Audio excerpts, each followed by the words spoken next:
Perkenalkan, nama saya Supresiden Patap, asal sekolah SMK Negeri 2 Soe, kelas 10A 3J. Di sini kami akan memperkenalkan topologi jaringan, baik pengertian topologi mesh. Topologi mesh adalah suatu jaringan komputer di mana bentuk koneksi antar perangkat komputer saling terhubung secara langsung satu dengan yang lainnya. Dalam topologi mesh atau topologi jalan, masing-masing perangkat komputer dalam satu jaringan dapat saling berkomunikasi langsung karena saling terhubung satu sama lain, atau disebut dengan dedicated link. Topologi mesh umumnya dibuat untuk jaringan yang skalanya tidak terlalu besar dan membutuhkan komunikasi antar perangkat dengan cepat. Jaringan topologi mesh cukup jaringan digunakan karena cukup sulit dikelola dan menggunakan banyak kabel. Jika terjadi kerusakan pada salah satu komputer dalam topologi mesh, komputer lainnya tidak akan terpengaruh. Proses pembuatan jaringan topologi mesh menggunakan rumus n dalam kurung n strip 1 tutup kurung titik 2 n adalah jumlah komputer. Maka jika pada jaringan topologi terdapat 5 komputer, maka jumlah kabel yang digunakan adalah 5 sampai 2 atau 10. Koneksi selain itu, setiap perangkat komputer harus memiliki port, yaitu 1 atau garis miring 2 dengan rumus N1, yaitu 5 sampai 4. Berikut ini adalah ciri-ciri topologi mesh. Saling terhubung satu sama lain. 2. Topologi mesh menggunakan banyak kabel agar dapat menghubungkan semua perangkat. 3. Masing-masing node memiliki setidaknya 2 atau lebih port 1 sampai 0. 4. Setiap node memiliki konfigurasi yang berbeda dalam berkomunikasi. Jenis-jenis topologi mesh. 2. Topologi mesh sendiri terdiri dari 2 jenis berikut penjelasan. 1. Full connector.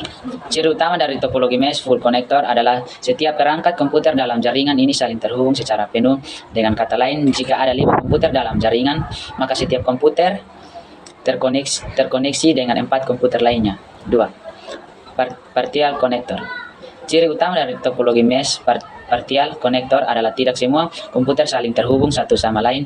Beberapa komputer dalam jaringan ini saling terhubung, namun beberapa lainnya tidak saling terhubung. Kelebihan topologi mesh. 1. Topologi mesh mampu mendeteksi kesalahan atau gangguan dalam jaringan dengan cepat.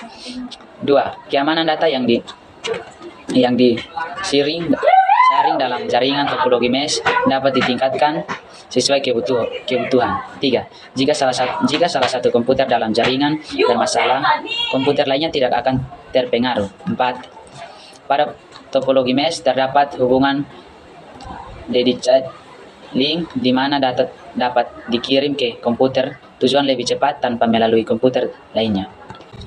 Kekurangan topologi mesh. Proses instalasi topologi mesh cukup rumit dan harus dilakukan oleh tenaga ahli di bidang komputer. New York. 2. Topologi mesh membutuhkan biaya yang lebih besar dibandingkan topologi lainnya karena memakai banyak kabel. Topologi mesh tidak bisa digunakan untuk keperluan sehari-hari karena jaringannya tidak praktis. 4. Proses konfigurasi ulang pada masing-masing komputer dan peralatan lainnya, misalnya port 1 strip 2 strip 0 tutup kurung, merepotkan. 5. Biaya perawatan topologi mesh cenderung lebih besar. Perkenalkan, nama saya Onal Nafu, saya dari SMK Negeri 2 Soe, kelas 10A TJKT. Di sini saya akan menjelaskan jenis pengkabelan. Kabel UTP sesuai namanya unsheld, yang berarti kabel ini tidak dilengkapi dengan perlindungan aluminium, sehingga jenis kabel ini kurang tahan dengan interferensi elektromagnetik. Berbeda dengan STP. Merujuk pada bentuk dari isi kabel tersebut yang saling berlilitan pada setiap pasang. Kabel UTP dilengkapi dengan 8 buah kabel dengan warna unik di tiap kabel, lalu disusun berlilitan pada tiap pasang warna sehingga menjadi 4 pasang. Lilitan kabel tersebut berfungsi mengurangi induksi dan kebocoran pada kabel. Setiap warna pada kabel memiliki fungsi yang berbeda. Dari 8 kabel UTP, masing-masing memiliki perannya sendiri. Adapun fungsinya yaitu jingga kabel warna jingga memiliki fungsi sebagai penghantar paket data. Putih jingga kabel warna putih jingga memiliki fungsi sebagai penghantar paket data.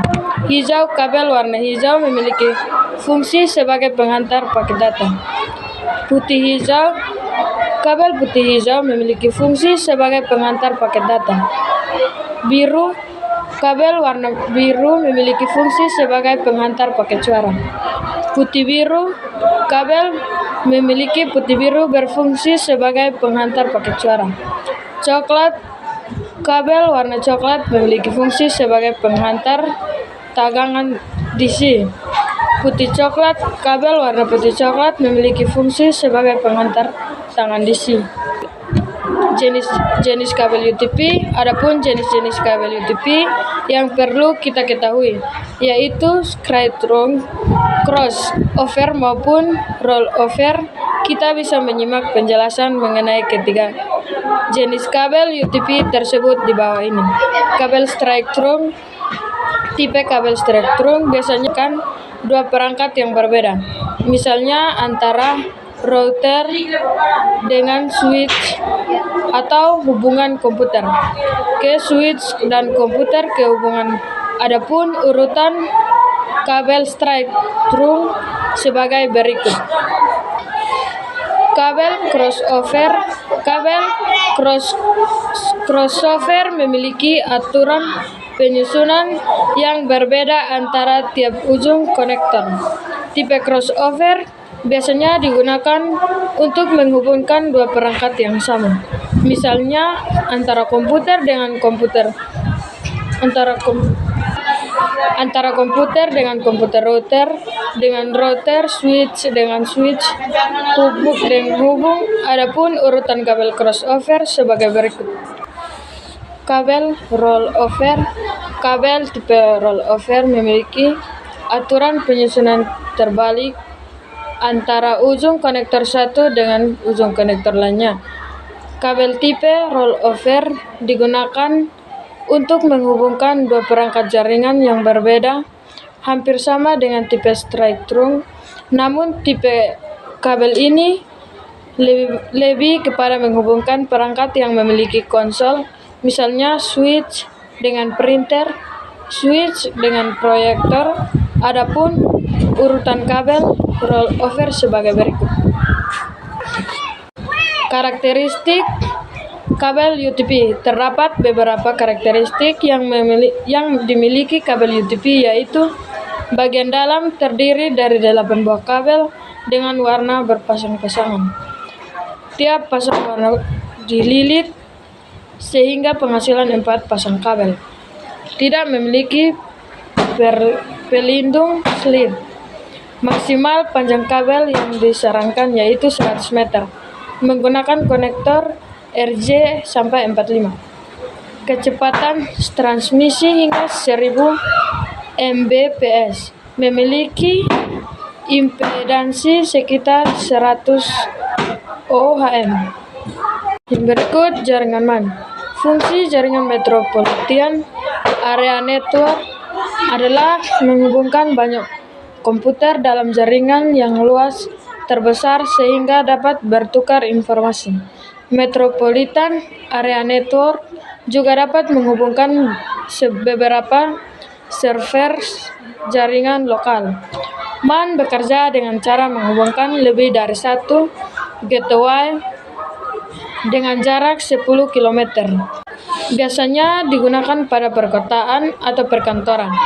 Kelebihan MAN yang memiliki fasilitas koneksi workstations memudahkan untuk saling berbagi software dan resources. Semua pengguna jaringan MAN bisa menggunakan data yang sama. Tidak ada istilah ada salah satu pengguna yang mendapatkan data atau informasi lama yang lain, kekurangan biaya operasional mahal.